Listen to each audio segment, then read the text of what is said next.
The rain in Seattle didn't wash things clean. It just made the grime slicker. Inside St. Jude's Medical Center, the fluorescent lights hummed with a frequency that seemed designed to induce migraines. For Elena Vasquez, the sound was a comfort. It was consistent.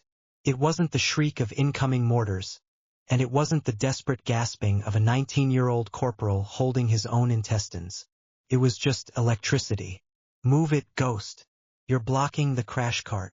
The voice snapped like a whip. Elena stepped aside instantly, her movements small and contained, pressing her back against the cold tile of the corridor wall. She kept her eyes on the scuffed linoleum. "Sorry, Sarah," Elena murmured. Sarah Jenkins, the charge nurse, didn't acknowledge the apology. She just rolled her eyes, adjusting the tight waistband of her scrubs. Sarah was 34, with a sharp chin and a sharper tongue, the kind of person who confused cruelty with leadership. "Honestly," Sarah whispered loudly to a group of residents gathered by the nurses' station, "I don't know why HR keeps sending us these washouts. Look at her. She's 43 going on 80. Her hands shake when she pours water. If she ever tries to stick a patient with a needle, I'm calling a lawyer preemptively." The residents snickered. Among them stood Dr. Marcus Sterling.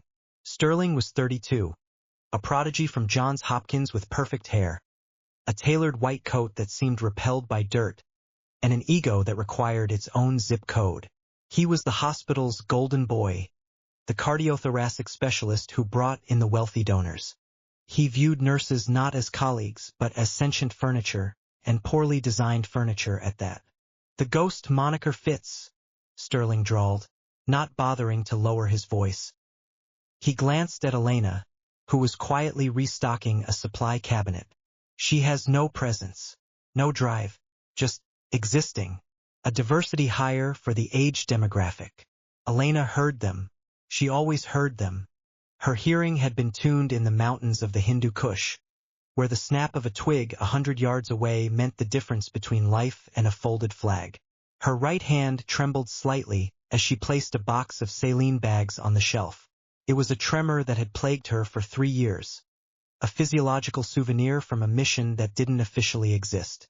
The staff at St. Jude's saw the tremor and saw fear. They saw a middle-aged, timid woman who jumped at loud noises and flinched when doors slammed. They didn't see the truth. The tremor wasn't fear. It was the idle engine of a Ferrari forced to drive in a school zone. It was the vibration of a lethal weapon kept in a safety lock. "Vasquez!" Sterling barked.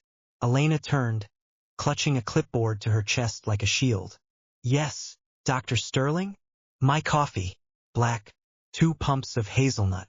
And try not to spill it on my loafers this time. They cost more than your car." "Yes, doctor." Elena walked toward the break room. As she passed the trauma bay, she saw her reflection in the glass doors. She looked tired. Her scrubs were a size too big, hiding the scars that mapped her torso like a jagged atlas. Her dark hair was pulled back in a severe, messy bun. "Just keep your head down," she told herself. 2 more years until the pension vests.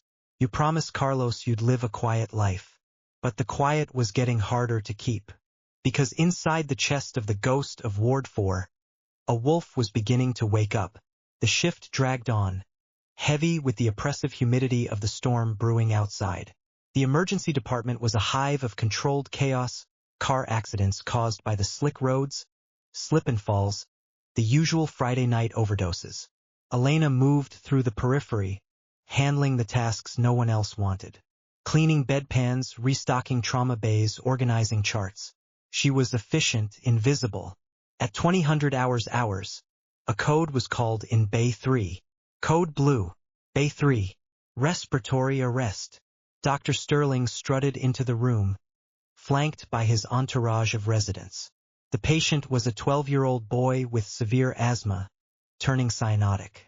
"Get me an intubation kit," Sterling commanded, snapping his gloves. "Push 20 milligrams of etomidate."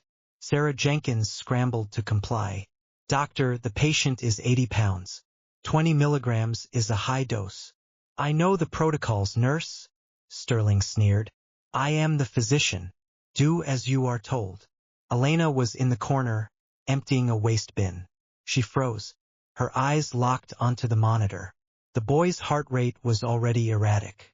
20 milligrams of etomidate on a hypoxic pediatric patient with that specific arrhythmia could crash his pressure instantly. She stepped forward.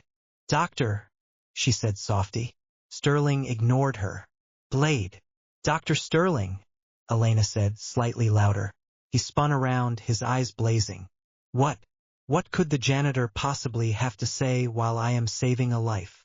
"The boy's rhythm," Elena said, pointing a shaking finger at the monitor. "He's in a junctional rhythm.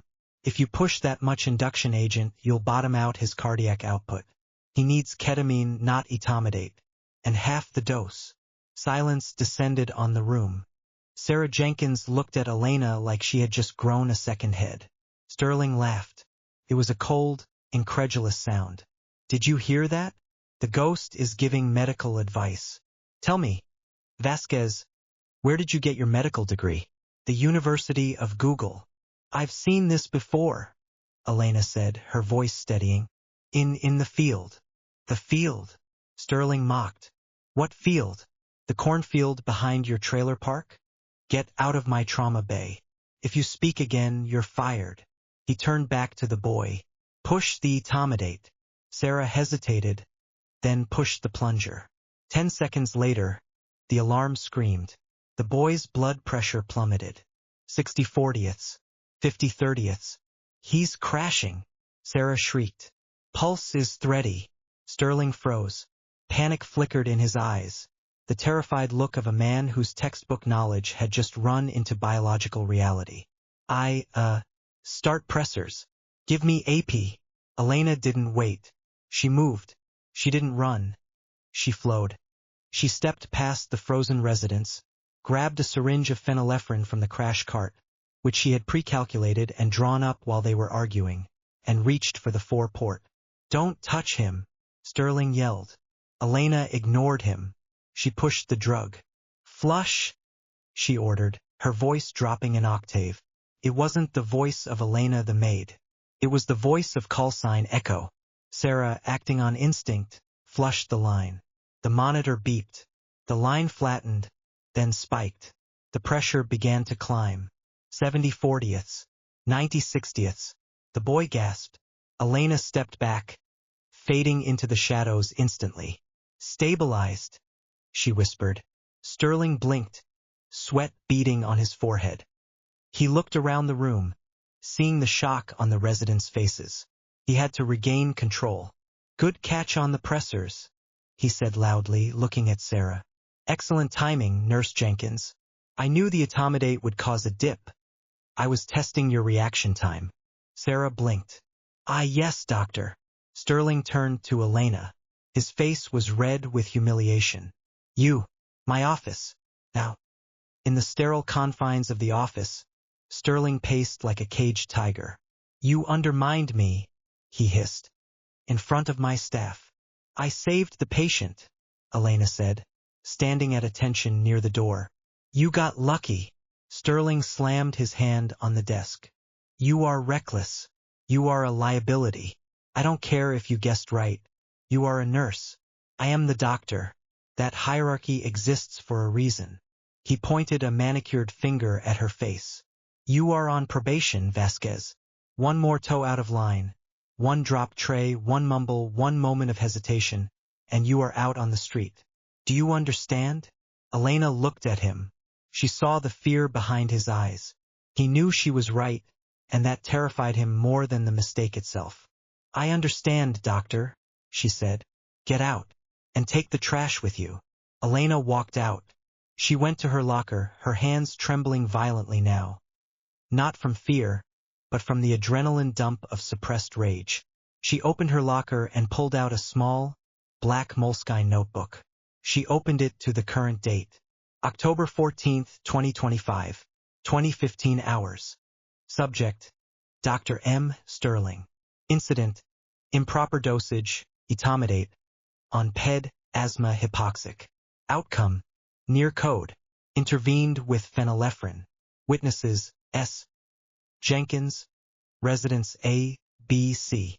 She closed the book. It was nearly full. Every missed allergy, every lazy suture, every ego-driven mistake Sterling had made in the last 6 months was documented in forensic detail. She wasn't just a nurse. She was an intelligence operative. Gathering intel was muscle memory. One day, she whispered to the locker. One day. She didn't know that one day was less than an hour away. The storm outside intensified. The rain was no longer falling. It was being driven sideways by 60-mile-per-hour winds. The hospital windows rattled. At 21:45, the atmosphere in the ER shifted. It wasn't a sound at first, it was a feeling, a vibration in the sternum. Thump, thump, thump, thump. Elena stopped mopping the hallway. She knew that rhythm. It wasn't the high-pitched whine of the local medevac chopper. It was deeper, heavier. It was the sound of a beast designed to lift tanks. "What is that?" Sarah asked, looking up at the ceiling. The vibration grew until the coffee in the cups on the nurse's station rippled. Over the PA system, the terrified voice of the receptionist crackled. "Security to the helipad. We have an unidentified aircraft attempting to land. They are not responding to radio hail. They are coming in hot." Sterling ran to the windows. Who the hell is flying in this weather? It's suicidal. Elena walked to the window, peering through the rain-lashed glass. She saw lights cutting through the darkness. Not the standard red and white strobes. These were formation lights. Infrared strobes visible only to those looking for them. A massive, matte-black shape roared over the hospital roof, banking aggressively. It was a modified MH-47 Chinook, the kind used by the 160th Special Operations Aviation Regiment. The Night Stalkers. "That's not a medevac," Elena whispered. "That's an extraction platform." The Chinook slammed down onto the helipad with a force that shook the building. The rotors didn't spin down. They stayed at combat speed, whipping the rain into a frenzy. The rear ramp dropped. 6 figures sprinted out. They weren't paramedics. They were clad in multicam black, wearing panoramic night vision goggles flipped up on their helmets, carrying suppressed rifles. In the center, they carried a stretcher. They burst through the double doors of the emergency room entrance, bringing the storm in with them. "Nobody move!" the lead soldier roared. He was a giant of a man, his face painted in camo grease, a scar running through his beard. "We need a trauma bay. Now!" Sterling stepped forward, trying to summon his authority. "You can't bring weapons in here. This is a private facility. I am the attending physician, and I demand."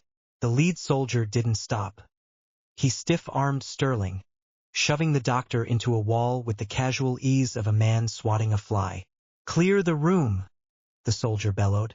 "Trauma 1. Move." They rushed past the stunned nurses. Elena watched them go. She saw the patch on the lead soldier's shoulder. A distinct skeletal dagger. Task Force Blue. Her heart hammered against her ribs. She knew them. The trauma bay was chaos. The soldiers secured the perimeter, their weapons pointed at the floor but their eyes scanning for threats. On the gurney lay an older man, gray-haired, his chest a ruin of blood and torn fabric. "Report!" Sterling yelled, recovering his footing and rushing into the room. "Who is this?" The lead soldier, whose callsign patch read Havoc, grabbed Sterling by the lapels of his white coat. "This is General Thomas Iron Thorn, chairman of the Joint Chiefs. He took 3 rounds in an ambush 40 miles north of here. Ambushed by a sleeper cell. He has a sucking chest wound and arterial spray from the femoral. If he dies, doctor, your life expectancy drops to 0. Fix him." Sterling looked at the wounds. He paled. The injuries were catastrophic. This wasn't clean anatomical textbook surgery. This was the messy, brutal reality of high-velocity ballistics. I need a vascular surgeon," Sterling stammered. "I need to prep the ore. We need scans." "No time," Havoc screamed. "He's bleeding out. Do it here." Sterling's hands shook. He grabbed a hemostat, trying to clamp the femoral artery, but the blood was welling up too fast. He couldn't see the source. "I can't see it. Suction.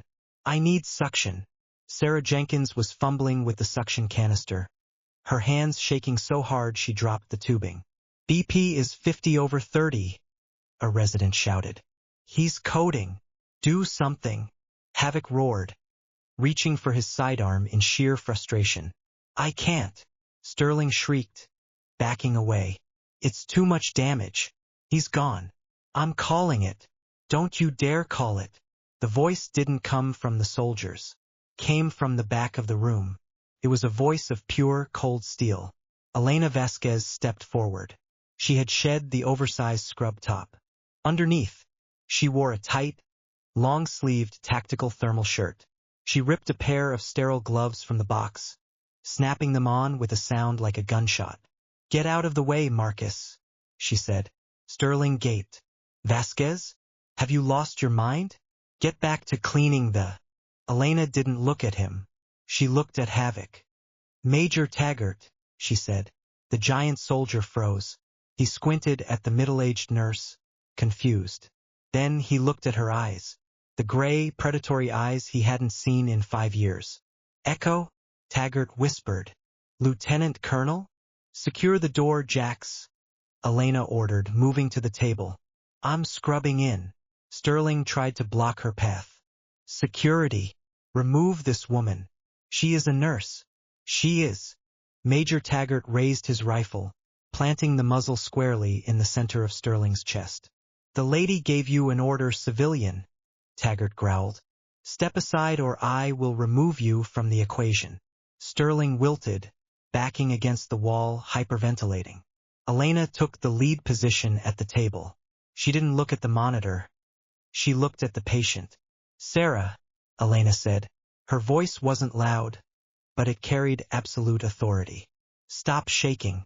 Look at me. I need you to be my hands. Can you do that? Sarah looked at the transformation in the woman she had bullied. The fear was gone. In its place was a terrifying competence. Yes. Yes, Elena. It's not Elena right now. Call me Echo. Give me the large Metzenbaum scissors and a vascular clamp. Curved. Elena reached into the open wound in the general's thigh. She didn't fumble. She didn't guess. Her fingers moved with blinding speed, navigating the anatomy by feel. There, she whispered. I feel the tear. Common femoral, partially transected. She clamped it blind. The fountain of blood stopped instantly. Hemostasis achieved in the leg, she announced. Now the chest. He has a tension pneumothorax. Needle. She grabbed a 14-gauge angiocath. Sterling shouted from the wall. You have to X-ray first. You can't just stab the chairman of the Joint Chiefs. Elena drove the needle into the second intercostal space. Hiss. A rush of trapped air escaped. The general gasped, his chest rising. Good breath sounds, Elena said. But he's lost too much volume. He needs blood. Now. We're out of O-negative in the bay, a resident yelled. Blood bank is 5 minutes away. We don't have 5 minutes, Elena said. She looked at Taggart. Jax, what's your blood type? O-neg, same as the general, Taggart said. Get on the table next to him, Elena ordered. Field transfusion. Walking blood bank protocol. Sarah, line to line. Do it. That's illegal, Sterling screamed. You can't transfuse unfiltered blood directly. The FDA protocols. I am operating under the authority of the War Powers Act, Elena said, not looking up as she began to suture the artery. And if you say one more word about protocols, Marcus, I will have the major gag you with your own stethoscope. Taggart rolled up his sleeve. Sarah connected the lines. Dark, rich blood flowed from the special operator into the dying general. Elena worked. For 20 minutes, the room was silent except for the beep of the monitor and the snap of instruments. She repaired the artery with stitching so precise it looked machine-made. She packed the chest wound. She stabilized the fractures. BP is rising, the resident called out, awe in his voice. 100/70. Sinus rhythm. Elena tied the final knot. She exhaled. A long, slow breath. He's stable, she said. Pack him for transport to Walter Reed. He won't survive a local stay. She stripped off her bloody gloves and turned to the sink. The room was staring at her. The soldiers looked at her with reverence. The nurses looked at her with shock. Sterling looked at her with hatred. "You're finished?" Sterling whispered, trembling. "You practiced medicine without a license. You assaulted a superior. I will see you in prison." The double doors swung open again. This time it wasn't soldiers. It was the hospital administrator, Silas Vance, flanked by police officers and two men in black suits. "What is the meaning of this?" Vance demanded. "I have reports of armed men and a rogue nurse." Sterling pointed a shaking finger at Elena. "Arrest her. She hijacked my patient. She performed illegal surgery." The police moved toward Elena. Taggart stepped in between them, his size alone acting as a barricade. "Stand down," Taggart barked. "Officer," Vance said, "remove this man and arrest that woman." One of the men in black suits stepped forward. He held up a badge. "FBI." "Nobody is arresting anyone," the agent said. He looked at Elena. "Ma'am, we tracked the transponder. We didn't know you were stationed here." Elena dried her hands on a paper towel. She turned to face Vance and Sterling. "I wasn't stationed here," she said. "I was hiding." Sterling laughed nervously. "Hiding? She's a washed-up nurse who can't hold a coffee cup." Elena reached into her pocket. She pulled out a set of dog tags, wrapped in electrical tape to keep them silent. A habit from the field. She tossed them onto the metal tray in front of Sterling. Clatter. "Read them," she said. Sterling picked them up. "Vasquez, Elena, Lieutenant Colonel, U.S. Army Medical Corps /JSOC. Blood type O+. Sterling dropped them like they were hot coals. "Lieutenant Colonel? But you're a nurse." "I am a trauma surgeon with the Joint Special Operations Command," Elena said, her voice icy. "I spent 15 years putting Delta operators and Rangers back together in the back of helicopters while receiving fire. The tremor you mocked? That's nerve damage from an IED blast in Syria while I was shielding a patient. I have more surgical experience in my pinky finger than you have in your entire pedigree." The silence in the room was absolute. "Why?" Sarah Jenkins whispered. "Why work here? Why let us treat you like dirt?" "Because I wanted peace," Elena said, looking around the ER. "I wanted to help people with colds and broken arms. I wanted to forget the smell of burning Humvees. But you people," she looked at Sterling, "you made this place a war zone. You with your ego, and you with your cruelty." General Thorne groaned on the table. He blinked his eyes open. He looked groggily at the ceiling, then turned his head. He saw Elena. "Echo?" the general rasped. Elena walked over and took his hand. "I'm here, Iron. You're patched up." The general let out a weak laugh. "I told them, if I ever got hit, find the ghost. Glad you were home." "Rest now, sir," she said. Elena turned back to Administrator Vance. "Mr. Vance," she said, "I am submitting my resignation, effective immediately." "Now wait just a minute," Vance said, sensing a PR disaster. "Colonel, surely we can discuss this. A woman of your talent. We could make you chief of surgery." Dr. Sterling was just. "Dr. Sterling is a danger to the public," Elena interrupted. She walked to her locker and retrieved the black notebook. She handed it to the FBI agent. "What is this?" Sterling asked, panic rising in his throat. "Evidence," Elena said.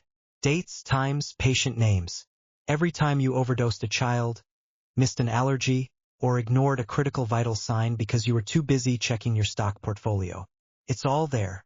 Sterling lunged for the book. "Give me that. It's a lie. She's crazy." Taggart caught Sterling by the wrist, twisting it painfully behind his back. "The State Medical Board already has a digital copy," Elena said calmly. "I emailed it 10 minutes before the chopper landed. Your license is gone, Marcus.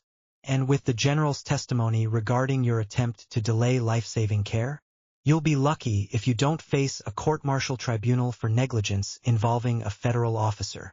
Sterling slumped in Taggart's grip, defeated. The arrogance drained out of him, leaving a small, pathetic man in expensive shoes. Elena looked at Sarah. The charge nurse was weeping silently. "And you, Sarah," Elena said, "you're not incompetent. You're just a follower. You followed a bad leader because it was easy. Do better." "I will," Sarah sobbed. "I'm so sorry, Elena." "It's Echo," Elena said. She turned to Taggart. "Get the bird spun up, Jax. I'm coming with you." "Roger that, Colonel," Taggart grinned. "We got a spot for you. And a fresh uniform." The rain had stopped. The air on the helipad was crisp and clean. Elena walked up the ramp of the Chinook. She wore a flight jacket Taggart had given her over her scrubs. She looked back one last time at the hospital. She saw Sterling being led away in handcuffs by the police. She saw Vance on his phone, frantically trying to save his career. She saw the nurses watching from the windows, their faces pressed against the glass in awe. She didn't feel anger anymore. She just felt weightless. "Ready to go back to the world, Echo?" Taggart asked, handing her a headset. Elena put on the headset. The familiar crackle of the comms was music to her ears. "Get us out of here, Jax," she said. "San Diego sounds nice this time of year." The massive engines roared. The Chinook lifted off, banking hard toward the south, disappearing into the night sky like a phantom. 6 months later, Naval Amphibious Base Coronado. The sun beat down on the grinder, the asphalt training ground.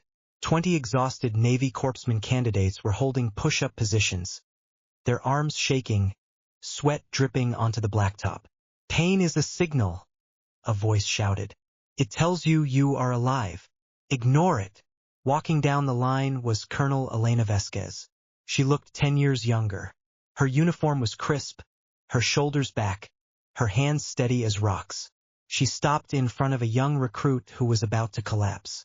"Don't you quit on me, sailor," she said. "If you drop, your patient dies. Is your patient going to die today?" "No, ma'am," the recruit screamed. "Then hold the line." A black sedan pulled up to the edge of the tarmac. General Thorne, now walking with a cane but looking healthy, stepped out. Beside him was Taggart. Elena dismissed the class and walked over. "General," she said, nodding. "You look good." "Thanks to you," Thorne said. "I brought you something." He handed her a letter. The return address was Street Jude's Medical Center. Elena opened it. "Dear Colonel Vasquez, St. Jude's is different now. Sterling is awaiting trial. Vance was fired. But the biggest change is the culture. We implemented something called the Vasquez Protocol. Any nurse, regardless of rank, can stop a procedure if they sense a safety risk. No doctor can override it without a second opinion. We aren't afraid to speak up anymore. You taught us that silence kills. We miss you, but we know you're where you belong. Sincerely, Head Nurse Sarah Jenkins. Elena smiled. She folded the letter and put it in her pocket. "Good news?" Taggart asked. "The best," Elena said. She looked out at the ocean, the sun glinting off the waves. The ghost was gone. Echo was back. And she was never hiding again. "Carry on, Colonel," the general said. "Yes, sir." Elena turned back to her students, took a deep breath of the salty air, and roared. "Company! Tension! Double time! March!"